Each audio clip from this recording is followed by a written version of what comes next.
İkinci növbəti suala keçirik. Qardaşlardan biri sual ünvanlayıb ki, Mehdi adı qoymaq olar, yoxsa yox? Yəni belə bir adlarda problem yoxdur. Mehdi adını qoymaqda bir problem yoxdur. Sadəcə orada yəni o niyyətlə qoyulmur ki, insanı kimisə təzkiyətün nəfs, yəni onu təmizliyə çıxarılsın deyə və ya adına görə ona hörmət olunsun deyə. Yox. Sadəcə bir ad kimi qoyulmasında bir problem yoxdur. Suallardan birində buyurulur ki, Allahın dostları kimlərdir? Allahın dostları kimlərdir? Yəni Allahın dostları deyəndə əvliya. Quran-ı Kərimdə Allah Teala buyurur ki, "Ələ innə əvliya Allahi la xawfun aleyhim və lahum yahzanun." Bilin ki, həqiqətən Allahın dostları, onlara qorxu yoxdur və onlara hüzün yoxdur. Yəni onlar gələcəkdə baş verəcəklərdən qorxuda olmayacaqlar. Həmçinin keçmişdə buraxdıqlarına görə hüzünlənməyəcəklər. Və ayənin sonunda gəlir ki, "Əllezîne âmenû və kânû yettaqûn." Onlar kimlərdir? İman gətirmiş və qorxmuş. Yəni burada iki sifət var. Ona görə bu sualın cavabı elə bu oxuduğumuz ayədir. İman gətirmiş, o imanın içində həm elm var, yəni insan iman gətirir, elmlə Rəbbi barədə məlumatları olur, öz Rəbbini tanıyır, öz dinini tanıyır, Peyğəmbərini tanıyır, Allah Taala'nın əmrlərini, qadağalarını bilir və bunlara bildikdən sonra vəkanu yettaqun, yəni onlar qorxurlar. Qorxurlar necə əməl etməkdə? Birincisi iman, ikincisi isə təqva, yəni orada nəzərdə tutulur əməl etmək. Və belə olduğu halda bu halı kamilləşdirsək, biz Allahın dostları olaraq, həmçinin başqa bir ayədə dolayı yolla Allah Teala buyurur ki, "İn tansurullaha yansurkum." Siz əgər Allaha dəstək versəz, Allaha yardım etsəz, o sizə yardım edər. Təbii ki, Allah Teala kimləri sevər? O şəxsləri sevər ki, onlar Allahın dininə yardım edirlər. Allahın dininə dəstək verirlər. İn tansurullaha yansurkum və yusabbit aqdamakum və sizin qədəmlərinizi sabit edər. Həm dünyada, həm axirətdə.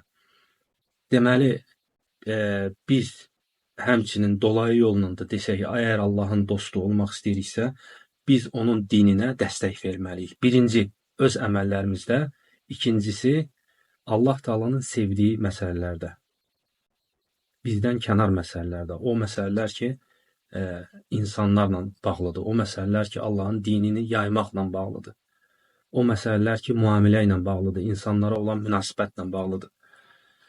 O məsələlərdə biz Allahın dininə dəstək versək, o da bizə dəstək verər və beləcə biz Allahın dostluğunu qazanarıq, Allahın dostlarından olarıq və həmçinin o da bizim qədəmlərimizi sabit edər. Həm dünyada, həm axirətdə. Növbəti suallardan elm necə öyrənmək olar? Yəni, mövzu geniş mövzudur, amma qısa olaraq deyək ki, elm ümumiyyətlə kiçikdən böyüyə doğru öyrənilməlidir. Yəni, elm insan öyrənmək istəyirsə, hər bir elminə aiddir. Bu, İslam elmində də belədir və dünya elmlərində də belədir. İnsan hər hansı bir elmə əgər yönəlmək istəyirsə, təbii ki, onu kiçikdən öyrənməlidir. Əgər insan Quran oxumaq istəyirsə və ya ərəb dili öyrənmək istəyirsə, bunu nədən başlayır? Birinci hərflərdən başlayır. Getməlidir o şəxsin yanına ki, və ya o şəxsdən öyrənməlidir ki, o şəxs bu məsələni mükəmməl bilir. Birinci hərfləri öyrənsin. Misal üçün, əgər ərəb dilini öyrənirsə, hərfləri öyrənir. Hərfləri öyrənəndən sonra oxumağı kimsə ona öyrətməlidir. Ondan sonra dil öyrənməkdirsə, dili yaxşı biləndən öyrənməlidir. Və ya Quran oxumaq istəyirsə, Quranı təcvidlə ona öyrədənlərdən öyrənməlidir. Bu formada kiçikdən böyüyə doğru öyrənməlidir və həmişə onu əhlindən götürməlidir. Yəni, mütəxəssis, onu bilənlərdən götürməlidir. Bu şəkildə əgər davam etsə, o istədiyi elmə ən gözəl şəkildə nail olar. Qısa şəkildə belədir, amma bunun təfsilatı daha böyükdür. Sualım. Vallahu ələm. Suallardan həmçinin belə sual verilir ki, deməli Allah sevdiyi qulu tez-tez imtahana çəkir. Bunu biz necə başa düşək?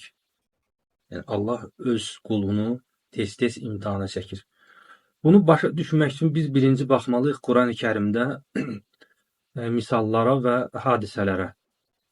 Allah Teala Qurani-Kərimdə çoxlu hadisələr, peyğəmbərlər və onların qissələri, onların tarixin bizə əhvalatını danışır və biz çox hallarda görürük ki, əksəriyyəti bəlalar, müsibətlər, imtahanlar, sınaqlar, yəni bunlar hamısı göstərir ki, deməli Allahın ən seçilmiş qulları belə, o qullar ki, Allah Teala onlarla birbaşa əlaqəyə girir, birbaşa onlarla danışır vəhy vasitəsilə və ya birbaşa Musa əleyhissalamla danışdığı kimi səslə danışır və onların başına gələn müsibətlər, bəlalar nələr göstərir. Bu nümunədir ki, Allah Teala hətta ən sevdiyi belə qullarına sınaqlar, imtahanlar verə bilir. Və biz hətta Peyğəmbərimiz Muhammed sallallahu aleyhi və səlləm, Allahın ona salavatı və salamı olsun, onun sirasını, onun həyatını oxusaq, incələsək, görərik ki, dünyada, yer üzərində bəlkə ən çətinlik, ən çox sınaq görmüş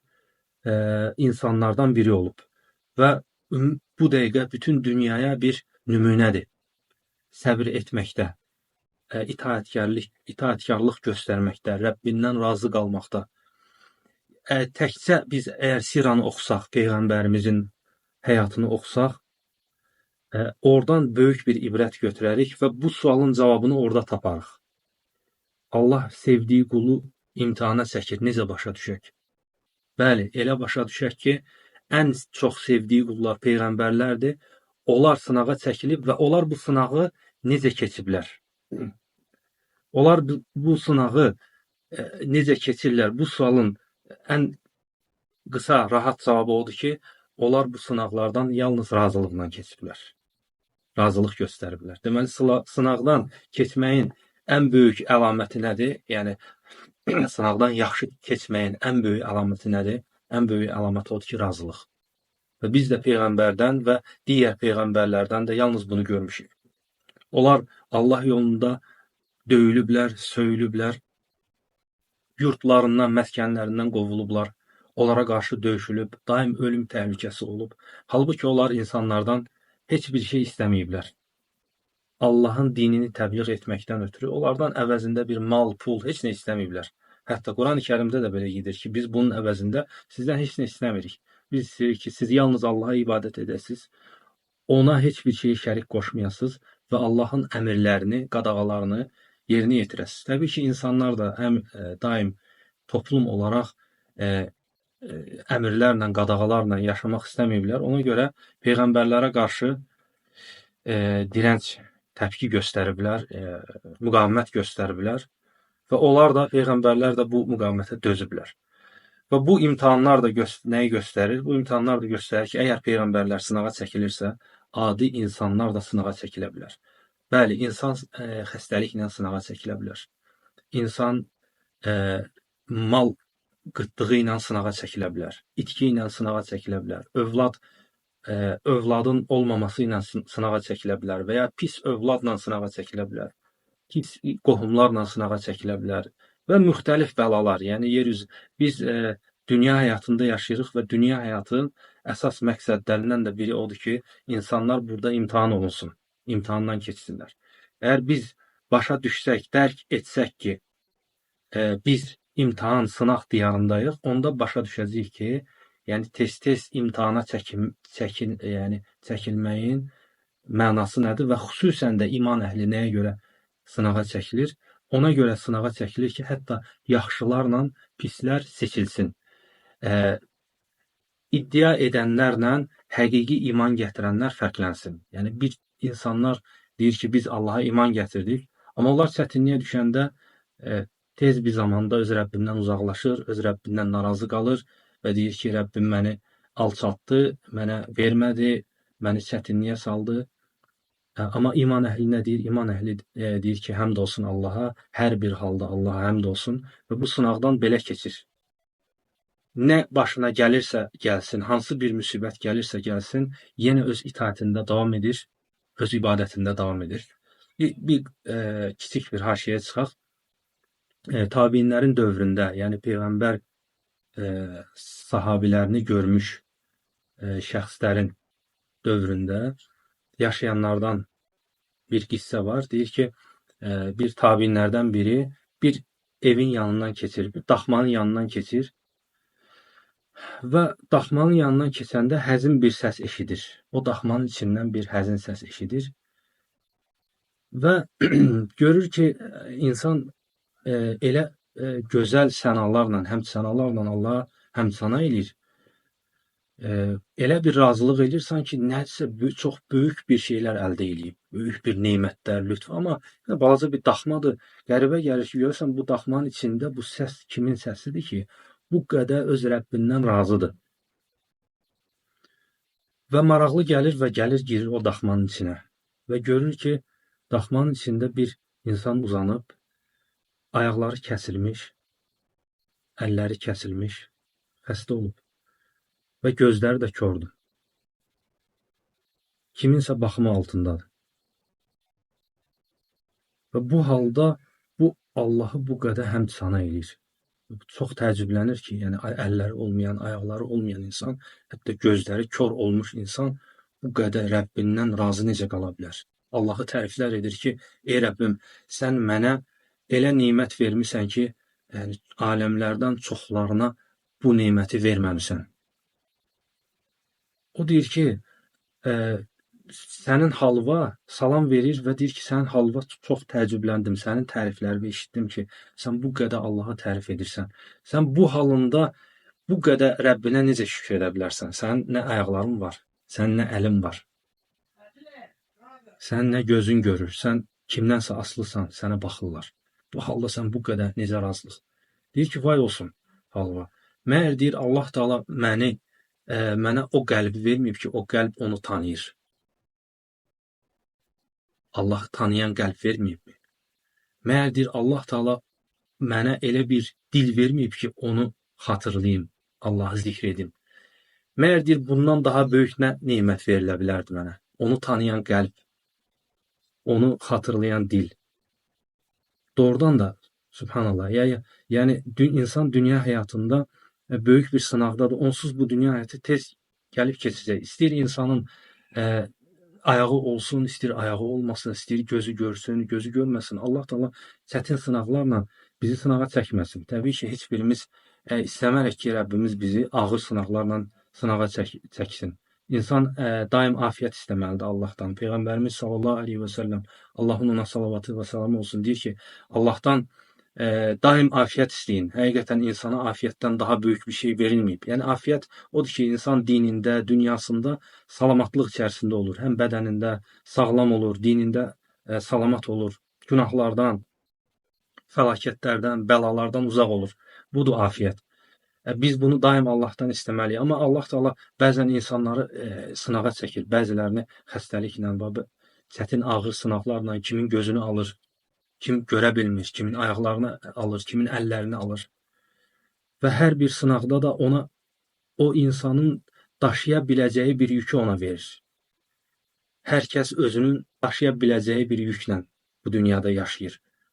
Hər bir halda, yəni insan əgər bir qəlb verilib ki, o qəlb Rəbbini tanıyır, onu təzim edir, ona tövhidlə bağlanır. Allah Taala tövhidlə bağlanır, bütün təvəkkülünü Allaha bağlayır, bütün etimadını Allaha bağlayır. O yatanda deyir ki, Əl-cəhdu zahri ileyk, öz arxamı sənə söykədim. Yəni bütün güvənimi sənə bağladım. Əgər elə bir qəlb verirsə, onda bundan daha böyük nə ola bilər? Yəni Allah Taala düşünən qəlbdən, təqva sahibi olan qəlbdən, içi tövhidlə, Allaha bağlılıqla, bütün təvəkküllə Allaha bağlanan qəlblə, bütün razılıqla, Allahdan razı qalan qəlblə, əgər Allahın Rəbbini tanıyırsa, bundan daha böyük nə nemət ola bilər? Bundan başqa olan nemətlər sadəcə keçici nemətlərdir. Amma bu nemət, qəlbə verilmiş bu əməllər, bunlar hamısı qalıcı nemətlərdir. Bunlar əbədi qalacaq.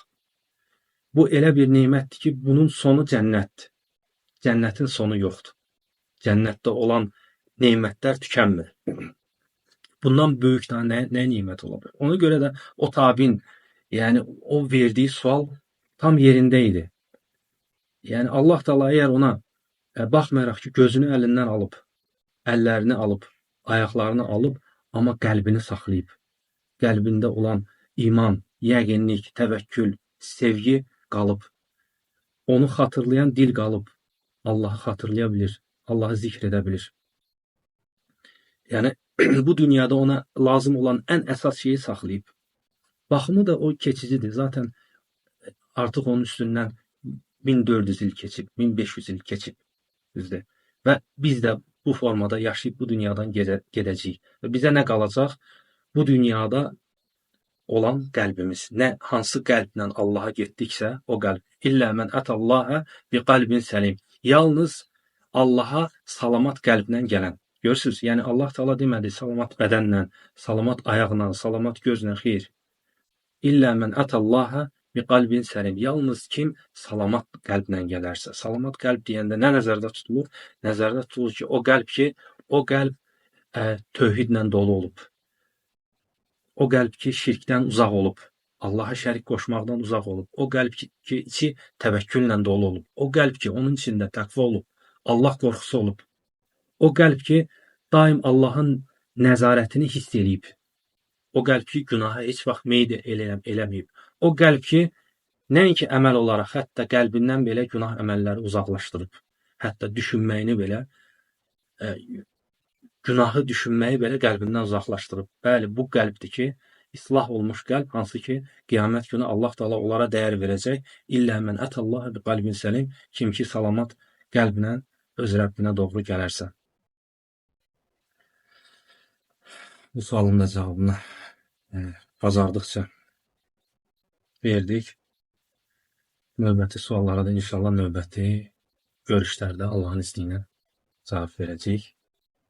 Allah Taala bizi eşidib faydalananlardan etsin. Subhanakallahumma və bihamdik. Əşhədu ən la ilahə illə ənt. Estağfiruka və etûbu ileyk. Vəsselamu aleykum və rahmetullahi və bərəkatuhu.